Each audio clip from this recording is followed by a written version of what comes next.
మన సిద్దిపేట మన అభివృద్ధి మన హరీష్ రావు అనే మాటకు మరోసారి సిద్దిపేట పట్టణ జాతీయ స్థాయిలో మెరిసింది. సిద్దిపేట పేరు లేనిదే అవార్డు అంటూ ఉండదని ఎమ్మెల్యే హరీష్ రావు మాట ఎప్పటికీ నిదర్శనమని చూపుతుంది.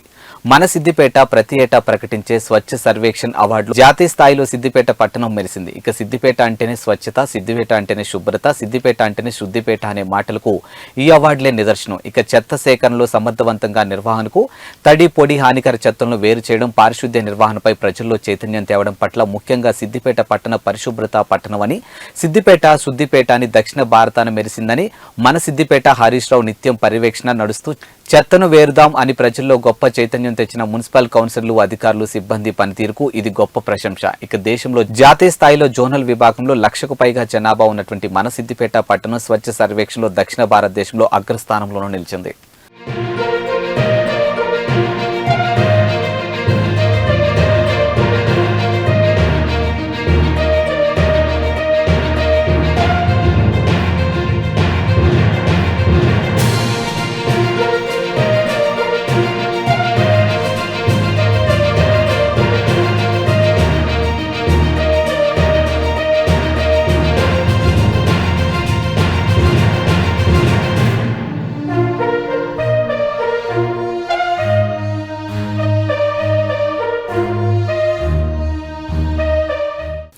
మన సిద్దిపేట మన అభివృద్ధి మన హరీష్ రావు అనే మాటకు మరోసారి సిద్దిపేట పట్టణ జాతీయ స్థాయిలో మెరిసింది.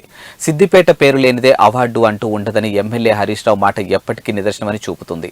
మన సిద్దిపేట ప్రతి ఏటా ప్రకటించే స్వచ్ఛ సర్వేక్షణ్ అవార్డులు జాతీయ స్థాయిలో సిద్దిపేట పట్టణం మెరిసింది. ఇక సిద్దిపేట అంటేనే స్వచ్ఛత, సిద్దిపేట అంటేనే శుభ్రత, సిద్దిపేట అంటేనే శుద్దిపేట అనే మాటలకు ఈ అవార్డులే నిదర్శనం. ఇక చెత్త సేకరణలో సమర్థవంతంగా నిర్వహణకు, తడి పొడి హానికర చెత్తలను వేరు చేయడం, పారిశుద్ధ్య నిర్వహణపై ప్రజల్లో చైతన్యం తేవడం పట్ల ముఖ్యంగా సిద్దిపేట పట్టణ పరిశుభ్రత పట్టణమని, సిద్దిపేట శుద్దిపేట అని దక్షిణ భారతాన మెరిసిందని, మన సిద్దిపేట హరీష్ రావు నిత్యం పర్యవేక్షణ నడుస్తూ చెత్తను వేరుదాం అని ప్రజల్లో గొప్ప చైతన్యం తెచ్చిన మున్సిపల్ కౌన్సిలర్లు, అధికారులు, సిబ్బంది పనితీరుకు ఇది గొప్ప ప్రశంస. ఇక దేశంలో జాతీయ స్థాయిలో జోనల్ విభాగంలో 1,00,000కు పైగా జనాభా ఉన్నటువంటి మన సిద్దిపేట పట్టణం స్వచ్ఛ సర్వేక్షణలో దక్షిణ భారతదేశంలో అగ్రస్థానంలోనూ నిలిచింది.